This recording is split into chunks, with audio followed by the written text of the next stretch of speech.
So I'll tell you what it was that I would like to change when I was a kid. Church business meetings. Church business meetings. I always noticed that there were people who looked like they enjoyed going to church business meetings, and not just because they wanted the church to run well, or because they cared a lot about the church. It seemed like they just liked to fuss publicly. And I used to think, I want to blow up their car or something. Because I was a kid, and I had immature thoughts.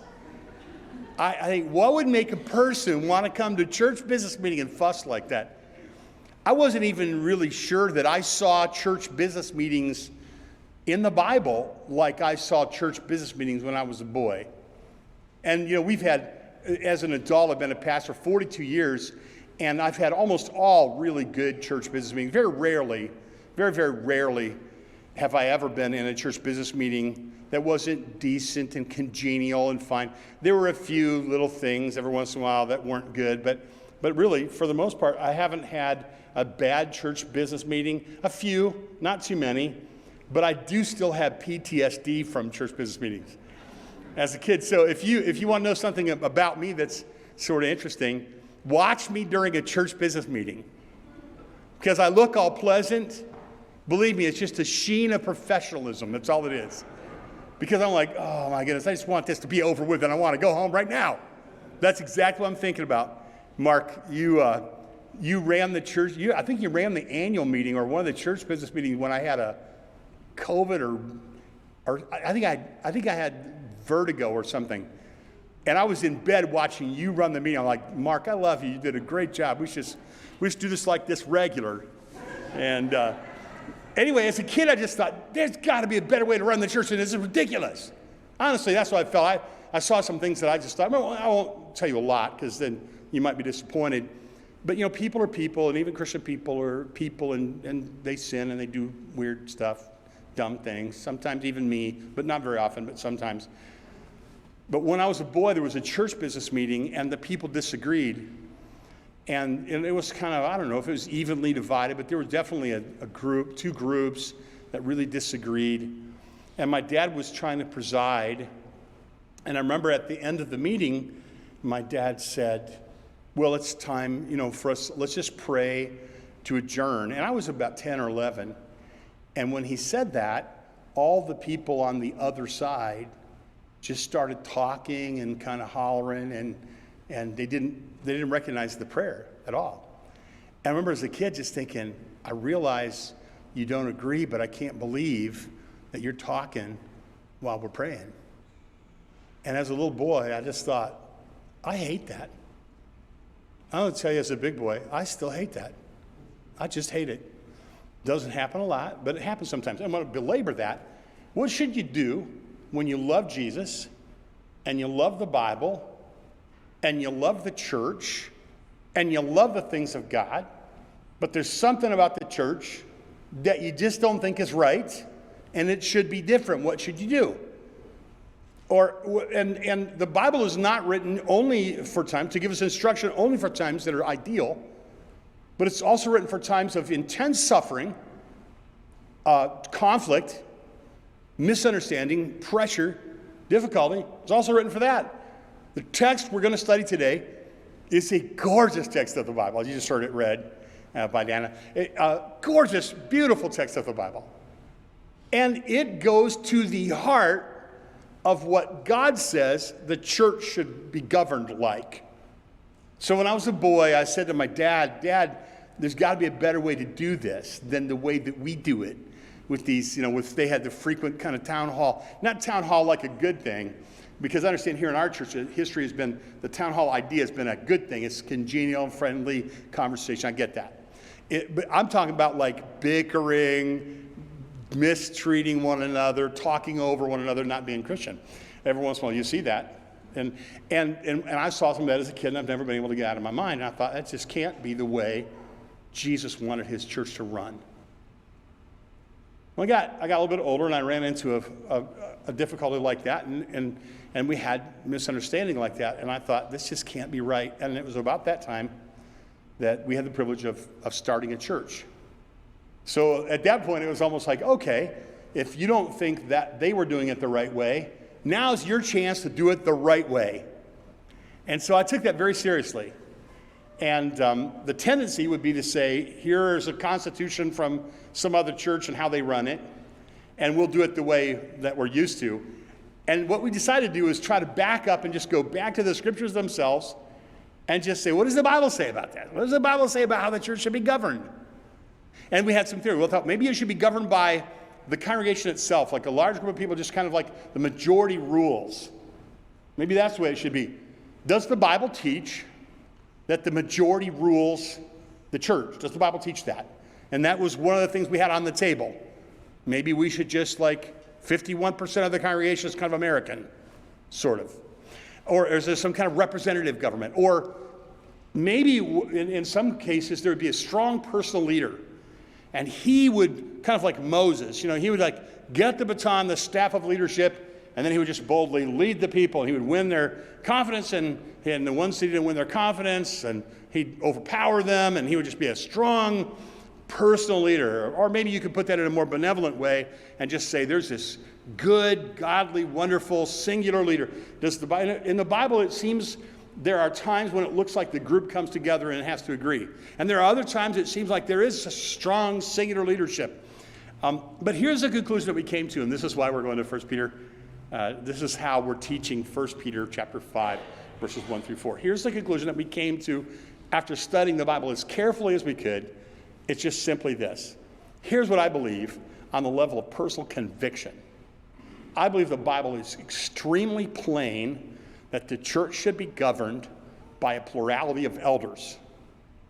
I believe the New Testament plainly teaches that the New Testament church should be governed by a plurality of elders.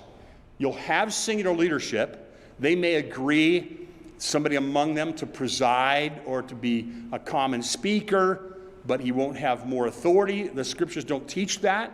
There are examples in the Bible of singular leaders who would rise up for a time. They would be exemplary in their gifting or in their leadership, or they were verbal, or they were outgoing, or they were connected culturally with that group for a time. But it's not a biblical mandate that you have a singular leader. You don't see that in the New Testament church. In the New Testament church, there would be controversies that they try to work out, and the leaders would confer, and they would go to the people, and it would seem good to the people. This is an Acts 15 thing. It would seem good to the people, but you don't have a system of voting of the majority outvoting the minority in the Bible. It's more like a family having a discussion, coming to a oneness of mind under the direction of a plurality of elders. Titus, Paul says to Titus, appoint elders in every city. Over and over and over again, the New Testament teaches a plurality of elders, not one presiding elder, but a group of elders, a plurality of elders. The scriptures teach that. So when I came here, it was delightful to me. The church that I pastored, the church that we founded with elders, and we understand. I was privileged to be asked to primarily to preside, to speak, but didn't have more authority than the other elders. That was just my gifting. And the congregation was listened to, every one. It was because that's what godly elders would do. They would impose their will on the congregation. They would listen, they would pray, they would know the flock.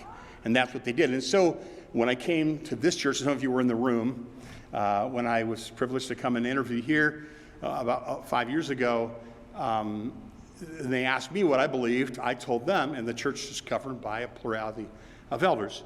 Now listen to what, so in other words, here's what I'm driving at. I know this is going to be kind of an informal talk today because this is so near to my heart and so dear to my heart, and I spent so many years in preparation of these ideas that I didn't want to sermonize today. I want to be very careful not to sermonize. I actually just want to speak from my heart, from the truth, teaching what's here and teaching you what I believe the scriptures teach.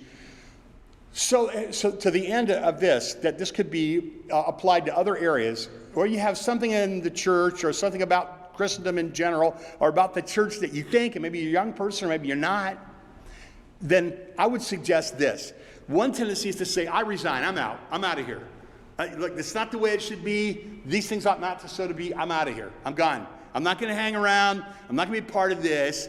There's a version of that where you go, I'm not out of here because there's some other cultural factors, but I'm kind of, and if you're sitting in the back row, I'm not picking on you today. I'm in the back row. I'm in the back row on the inside. In other words, I'm not really going to participate. I'm just going to kind of be present, but I'm really, it's a kind of a sense of resignation. I'm not going to really participate. I'm not going to really lean in. I'm not going to really be involved. I'm not going to really be a part of that, but I'll just be present. And I've heard pastors' kids say this often. Some pastors' kids whose last name are Pierpont even will say, I've seen how people act at church, and I know Jesus and I love him, but I don't want to get involved and get in trouble, so I'm going to come late and leave early, and I'm not going to get involved. And my heart just breaks because those Pierpont kids are going to meet Jesus someday. And give an answer to the chief shepherd who gave his blood for the church. And I would want to say, I love your church. I love what you love. I serve what you served. I was involved. So there's the resignation. There's the rebellion. And some would be like, I'm against this. I hate it. I'm against it. And now it's a feeding frenzy on the church now. Anybody want a book printed, just say, put together a bunch of bad experiences with the church, and you get published. It's just open season now in pastors and churches, and of course some pastors have done really stupid things, and church people have done really stupid things. This is going to end happy, so hang in there. But my point is, a person could say, I'm out, I resign. Or they could say, I'm here, but I'm really not engaged. Or a person could say, I need to stay by the microphone, right? Sorry. Or a person could say, I'm here, but I'm really not engaged. Or a person could say, this whole thing is bad, and I want to blow it up and rebel. Here's what I want to suggest. The scriptures teach, though. Don't have a spirit of resignation. Don't have a spirit of rebellion. Have a spirit of reform. I will stay involved, and I will help make the changes that need to be made. If they're doing it wrong, I'm going to help them do it right.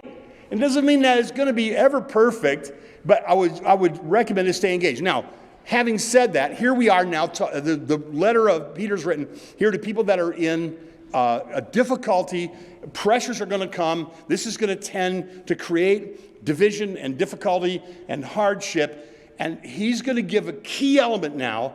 He's going to say in this, during a time like this, here's a major thing that you need. He doesn't say you need a church constitution. He doesn't say that. He doesn't say you need a church covenant. He doesn't say that. He doesn't say you need a campaign to raise more money and build a fancier building. He doesn't say that. Isn't it interesting what he says?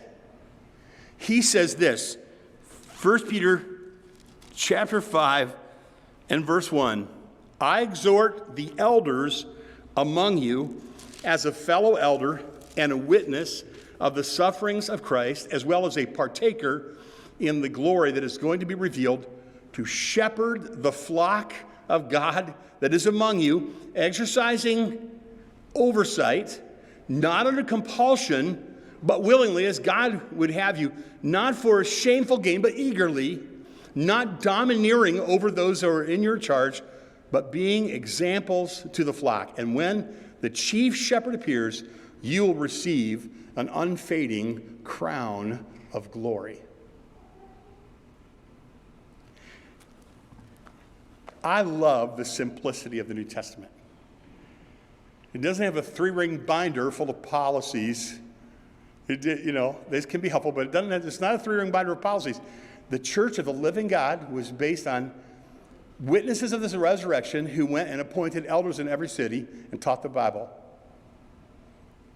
And those elders, godly men, this qualification is given in 1 Timothy and Titus, godly men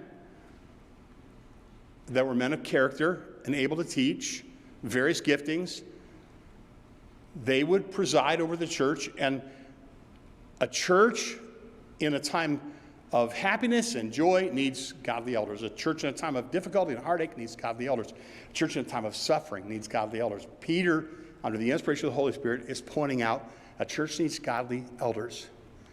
And then it gives these qualifications they need. And that's why I call my sermon today, Good Shepherds in Bad Times.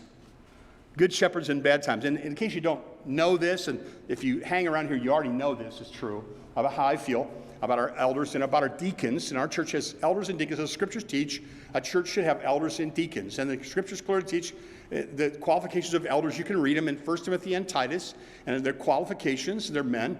And then in 1 Timothy it lists also the women, and these may be men or women that are deacons. And in our church, we have men and women deacons that preside over areas of the church, and they do it very well. The deacons work together in a thing called the advisory council, and each deacon is over a team, and the teams function in areas of the church to make things work.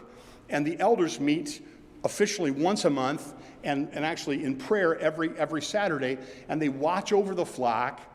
And what we have, by God's grace, at Bethel, I take no personal credit for this at all because it existed when I showed up, is a plurality of godly elders. I think, Pastor Leo, you're here, and I think during your ministry here, you instituted and led the church to institute a biblical eldership. I know that Pastor Walt, my predecessor, I think a major contribution of his ministry was that he had a relational elders training where a number of the men in the church met for, I think, 2 years, and did some intense training about what it meant to be an elder. And this was theological, this was doctrinal, this was personal. So when I show up and I meet with the elders aren't wrangling over things like the color of the carpet, and they're not bickering over things. They're not ego-driven. They're caring for the state of the flock. They're literally meeting every Saturday morning, and they're naming your names, and they're praying for you, and they're caring about you. That's happening every Saturday morning when the men meet. So I love it that I've come as late in life as I am to a church that's this way, and I had nothing to do with it, except I got the privilege of stepping into it. And so just so you know, before we go on, this isn't a corrective sermon. This is just a celebration of when I was a kid, what I saw and what I thought should be corrected and how I believe it should have been corrected, not having a kind of a union hall bickering thing and not having a power play of a few, not having one domineering leader, but having a godly plurality of godly elders that confer together and pray together and help guide the church together. And this is what you have here. It isn't perfect, but it is good, very good. It isn't perfect here, but it's very, very healthy. And I'm so grateful. Pastor Leo, I don't want to embarrass you here, and so my last personal reference. But one day Pastor Leo was one of our elders as well, and one day we were in an elders meeting a couple years ago, and we walked out of the elders meeting. The men it was a good meeting, and all the guys had been sharing and having input and whatever, and we walked out, and I looked at him, and he looked at me, and he smiled, and he said, "Not a bad egg in a bunch." I'm like, "You're so right." Remember saying that? I go, "You're so right." That was the feeling. I'm like, "You're right. Not a bad egg in a bunch." Since then, we did bring one guy in who's kind of, no, I'm kidding. That's a joke. Not a bad egg in a bunch, he said. So just so you know, I'm not trying to correct anything here, but I've been looking forward to this text because I believe that what we're doing is certainly not perfect, but it is healthy, and it is happening. Now let me just give you then these five or six qualities that we should be aware of here. But my overall goal, big idea here, overall goal in terms of application, the truth of the Bible is very clear. During hard times, during good times, especially during hard times, you need to be in a church where you're governed by a plurality of godly elders. You want that. That's what you want. In suffering, in suffering and in good times, you want to be there. So that's the key of this text. But by application too, I would just say this too. Can we broaden this in application and just say, and if you see something that's a little different than you wish that it was, don't rebel, don't leave, don't go sit in the back row, but be engaged and make it more biblical.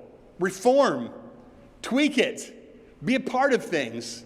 Let your ideas be known. So these 6 different things as we walk through this text. Number 1, a church should be primarily governed by a plurality of godly, qualified elders. I've made that point. Leaders should be plural and not singular. Singular leadership is important, and there's a place for it, but the Bible doesn't codify it like a command.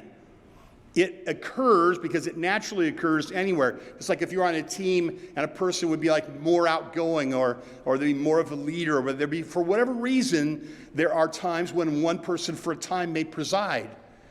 But it's like among equals. And the scriptures don't say, make sure you have a singular leader, but the scriptures do say appoint elders in every city. And then so the congregation is important, and there's a place for the congregation, of course. And the New Testament teaches that. But the church should be governed by a plurality of elders. Deacons are vital to the function of the church. The scriptures teach that. And every church should have deacons that faithfully serve, but the church should be governed by a plurality of elders. The New Testament word is often rule. So in other words, we're not lacking for authority. You always want to know, take me to your leader, right? If you're a young person, here's a major truth that you need to know in your life, and that is, wherever you go, say, who's the leader? Take me to your leader. Whose authority am I under? Even if they're a rogue, I need to know it. You know, I just need to know who's in charge. It's super important. Smart people figure this out. They go, who's in charge here? Who are my leaders? Because you get direction from leaders, you get protection from leaders, you get warning from leaders, you get provision from leaders, you get God's direction through leaders. Super important that you know who your leaders are. And so it isn't a church. It's like, who are my leaders? That would be important there. And so all these things are important to churches, but the church should be governed by a plurality of leaders.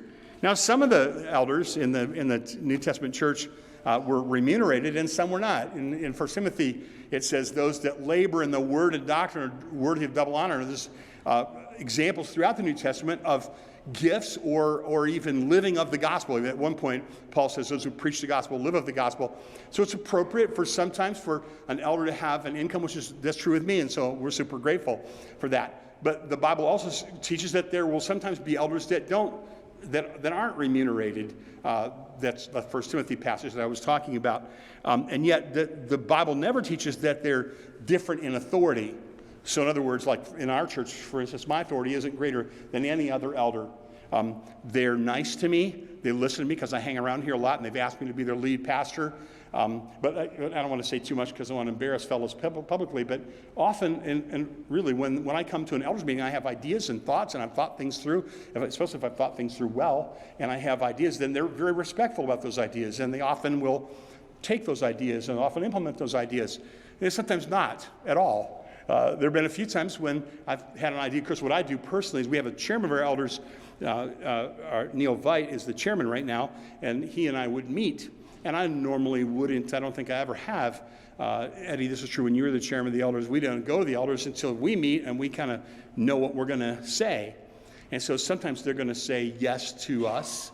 And sometimes they're going to say, well, maybe. I remember one particular time there was a decision that we had to make, and I kind of thought this over here wasn't a big thing. It was just like, I just thought this. This is what I'm going to recommend over here. This, you know. And so when we got there, we both agreed. Neil and I both agreed. No, we're probably going to lean this way over here. And so we went and we had the meeting, and we said we kind of think this. And immediately the elders began to say, well, we think this. And it was like, nah, it was the other way. And we looked at each other and smiled. We go, okay. Well, it was obvious that there 4 or 5 of the elders had a real strong sense this would be a better direction. So that's the direction that we took. This gives you a little bit of an idea of what that might look like in terms of decision making and so forth. What I'm getting at is that when you read the New Testament, you can do it yourself, and you see wherever it talks about elders, you notice that it looks like there's more than one of them. And it looks like they agree together, and that's how they govern the church. And it looks like they listen to the congregation, and they pay attention, and it looks like they're selfless. And it looks like they're not like power brokers that are doing what they want for their personal good, but they're trying to watch for the state of the flock, and they have something else really big in mind, and we'll get to that later. But so, I believe the New Testament teaches, I believe this as strong as I believe the virgin birth. I believe the New Testament teaches the church should be governed by a plurality of elders. Second, elders are shepherds, are bishops. So this is kind of interesting. Sometimes in a church governance structure, someone say, well, that's the bishop, but this guy's a pastor. And you understand, when people do that, then they're doing something extra biblical. Because according to the New Testament, the words are used interchangeably. So you have like an agrarian culture, they might say the poimen, the shepherd word, is used for people that would have that orientation, like the pastor, shepherd. So when you call somebody a shepherd, he's a pastor, that's the word. And in this word, this passage, all 3 of these terms are used interchangeably. It's this, and take the oversight, and that's the episkopos word, that's the bishop word. So the bishop word and the elder word and the pastor, shepherd word are all used in this passage. This is the only one that does that.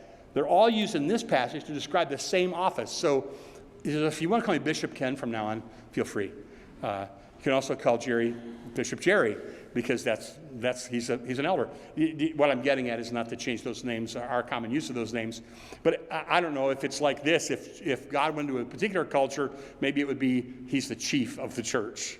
Maybe it would be he's the coach. I don't know. But I do know that in the New Testament, the term bishop is used, and the term elder is used, and the term pastor or shepherd is used, and they're interchangeable. So number one, church should be governed by a plurality of elders. 2, elders are shepherds, are bishops. 3, godly leaders are willing, not grudging. They're not under compulsion, but willingly. So you should. So this will help you too, gentlemen. If you ever ask to be an elder and you're not willing, don't do it. Just don't do it. We say, do you want to? No, I don't want to. Okay, then don't do it, because you should be willing. Somebody says, how do I know if I should be a pastor? Well, you should want to be a pastor. This is 1 Timothy. If a man desires the office of a bishop, he desires the good work. Number one, you should desire it. When I was a kid, I remember asking somebody, how do I know if I should be a pastor? And they say, well, one of the things is you'll want to be. And I go, I want to be. And since I was 14, I have had a strong personal desire to be a pastor. Not all pastors are preaching pastors like we see in our pulpit today, whatever. But the New Testament teaching on an elder, though, again, a person should desire that. So he's willing, and he's not grudging. It's like, oh, I guess I have to do this. That's the third thing. So the New Testament church should be governed by a plurality of elders. Second, elders are shepherds, are bishops. Third, godly leaders are willing, not grudging. Fourth, godly leaders are willing to sacrifice, and they do not take dishonest gain. And so the Bible says it's not for shameful gain. I'm driving to Ohio with my dad one day, and we were going to his brother, my Uncle Bill's funeral. And my mother wasn't able to go, and so I went over and I picked up my dad. I created a little playlist on Spotify of songs that would play underneath of our conversation. And I thought about questions I would ask my dad. It's rare for me to get hours alone with my dad or with my mom and just to talk with them. And I thought, well, this is going to be a rare time. We're going to drive to his brother's funeral, and it will be sweet to spend time with him, and I'll ask him questions. And so we drove along that day, and I asked my dad questions. And one of the things my dad said to me that day was what he does when people give him a gift in the church. He says, Ken, sometimes if I do a funeral, people will share an honorarium with me. Or sometimes if I do a wedding, people will share an honorarium with me. And he goes, well, normally I turn that down if I can. And I said, that's where we're different. Just kidding. He said, well, it's not really different. But anyway, he said that I turn it down. He goes, I tell people, I'm your pastor, and you've already paid me. And so I'm just happy to do this. He says, but normally they still insist on giving you an honorarium. He says, so I'm always grateful for it. He said, well, here's what I do. He says, I bring it home, and your mother and I sit down at the dining room table, and we open it up, and then we stop and we pray, and we thank God for it. And then your mother makes out a deposit slip for the bank, and then we write a thank you note. And he said, then we put the thank you note in the mail, and then after we put the thank you note in the mail, we put the check in the bank. But he said, we never put the check in the bank before we put a thank you note in the mail. When he said that, I wanted to stop the car and go, Dad, tell me 50 more things like that, and I will write a great book. Literally. I started writing a book called Old Pastor Tips. The working title is Old Pastor Tips, and I'm gathering stuff like that. I thought, wow, that was powerful. And I reminded myself, wow, be grateful for whatever you're given. And the Bible teaches that elders are careful about how they use money. They don't have shameful gain. That's number 4. The fifth thing I noticed is godly leaders are exemplary. So their influence is primary. They're primarily influential and not controlling in the bad sense of the word. For instance, if you have a little child and they go to dart across the street and there's a truck coming, you should control them immediately. Grab them, force them to come back. right? But if they're 17 and they're not, and you can't just say, hey, stop. Somebody missed something in the parenting there. You failed to influence them. And the scriptures are very interesting here, and they don't teach that an elder should be dominant. They teach specifically that elders should not be domineering. Their leadership should not be controlling, but it should be influential. And I'm going to talk about this in detail next week, and it's a little diversion, but an important one. In detail, I want to talk about the difference between control in the bad sense and influence. But what Peter is reminding the people is good leaders are not controlling, they're influential.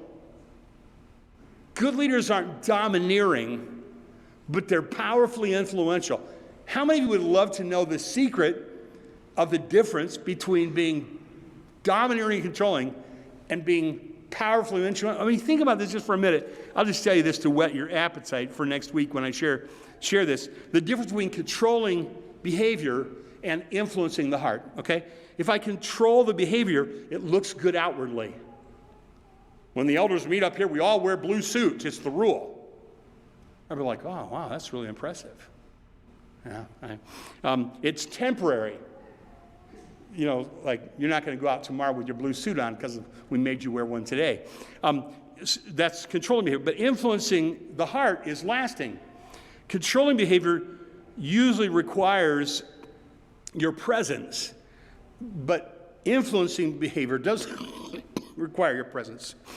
Controlling behavior requires torque or leverage or the threat of removing food or shelter or something or money, but influencing requires weight of character, convicting power, truth to appeal to the conscience. Controlling is God's prerogative. Influence is our responsibility. Controlling is often done for selfish reasons. Influence is often done for the good of the one that's being influenced. I can go on. One of the things about controlling is it can create an illusion of godliness and foster hypocrisy. But influence is different. Influence is what the Bible talks about as a virtue. And it says about the elders, godly leaders could get faster results. Leaders could get faster results that look better for a short period of time if they manipulate behaviors and control the way people act. But the New Testament doesn't teach that kind of leadership. So in other words, a godly leader's influence may look a little messier initially. Let me give you a quick example because you'll look a little bit like you want me to stop or something. I'll tell you this real quick. So youth group at a church. Youth leaders are like, we're not going to have these kids listen to this kind of bad music. So we need to influence them to listen to control, make sure they listen to good music. So the leaders go, no bad music on the trip. I'm like, well, that makes sense. Okay, you can't bring your music on the trip. You know, so only people that brought music on the trip were the leaders then. And no iPhones. The only people that had iPhones were the leaders. The kids didn't have iPhones, just the leaders. Kids didn't have music, just the leaders. Now, another way to do that would be let all get a shuttle and bring their iPhone. If you're on your iPhone, they can be on their iPhone. I know what you're thinking. I think that's not good. Let them listen to whatever music they want to listen to. You're like, well, they might listen to bad music. Yeah, well, they might very well listen to bad music. Now you would have something to talk about, wouldn't you?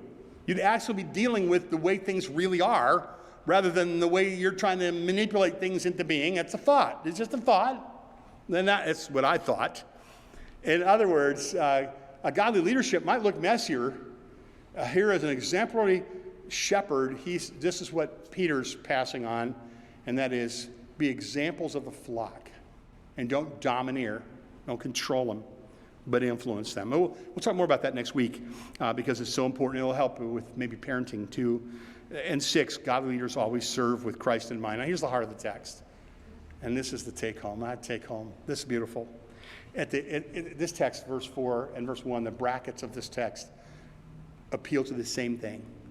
Why we do all this stuff? Why would I obey the elders? Why would I put myself under the elders? Why would I want to be a godly elder? Why is this important? Well, it's because of Jesus. Notice how he starts this. He says in verse 1, he says this, I exhort the elders among you as a fellow elder. This is Peter, who's an apostle. He could have pulled a little bit more rank.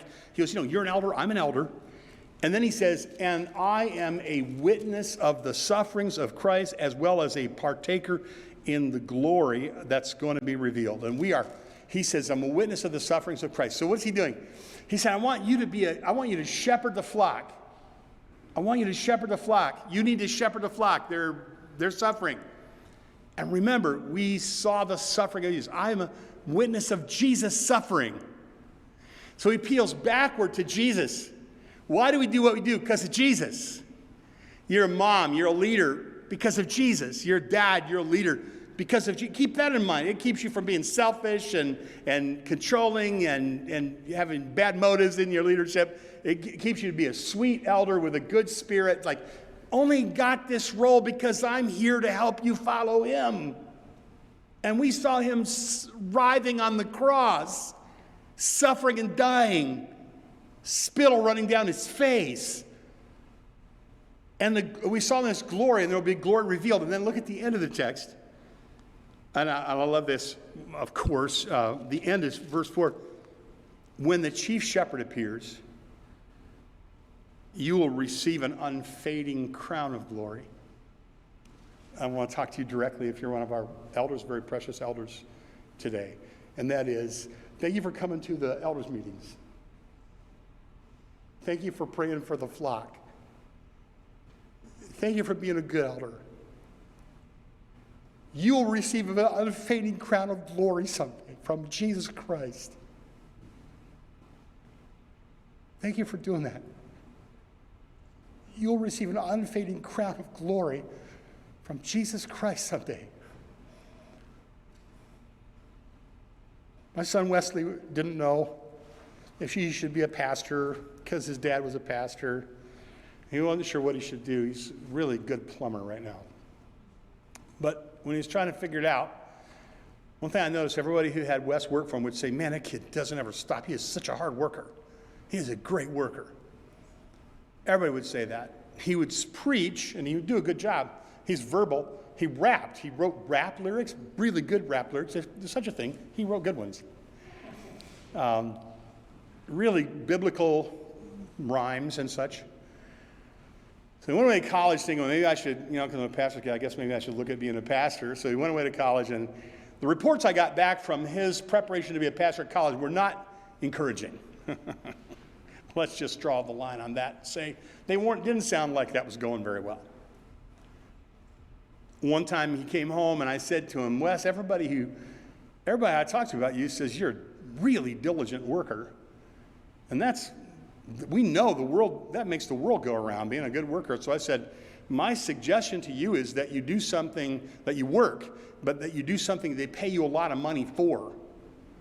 If you're going to work hard getting paid a lot of money. That's what I thought would be a good. So get into a trade where they pay you more like an electrician or a plumber or something like that. I don't know how you do that, I said. I'm a pastor. I don't know how you do it, but I would say, and God allowed him to do that. But in the time when he's trying to figure it out, he was at college, and I don't think he's doing that well. But he's a sweet boy. And he loved to have breakfast at Bob Evans. And he was a couple hours away, 2 or 3 hours away. And I thought, there's something important I need to tell him. I'm going to tell you the same thing right now. So I called Wesley on the phone and I said, hey, Wesley, I love you. I said, can I buy you breakfast at Bob Evans? And he goes, yeah. I go, okay, you can tell Daniel, his brother, was up there at college too. I said, you can tell Daniel he can come along too, but I'm coming to talk to you. He goes, wait, what is it, Dad? I go, well, it's important. So I'll tell you when I get there. I don't do that very often, but every once in a while I reserve the right to manipulate their emotions like that. And I'm like, okay, I'll tell you when I get there. He's like, really? I go, this is super important. I just want to look you in the eye. It isn't bad, but I need to look you in the eye. This is super important. You go, okay. So we came to breakfast and we sat around a round table. We ate a big, hearty breakfast, and we got it all done and pushed the food back. And I said, look at me, Wesley. Look at me. I want to tell you something. This is important. What, Dad? I go, I don't care if you're a pastor. I do not care. I do not care. But someday I want you to be an elder. I want you to open your Bible. I want you to look what it says about what an elder is. Someday I want you to be an elder. I want you to be a godly man. I want you to be a good man. I want you to be involved in the church. I want you to pray. I want you to try to win people to Christ. I want you to be a giver. I want you to be in the church and faithful in the church. I want you to be an elder. God's the one who decides exactly where we find ourselves, a deacon or an elder or a servant of some kind, what our label is or whatever. But I appeal to you the same way, and that is encourage us from this gorgeous text. Jesus suffered for us, and one day he's going to come back, the chief shepherd, and he's going to give crowns of reward to those of us who served him in any way. And to the shepherds, a crown of unfading crown of glory, but to all of us, a crown. You wouldn't want to just sit in the back row, would you? You wouldn't want to just resign yourself to I'll hang around the outside, but I'm not going to get involved. You wouldn't want to rebel against God's good work. You'd want to be engaged in it, God's work. You'd want to serve in that. You want to be faithful in that. And I'd like to ask you to stand with me today.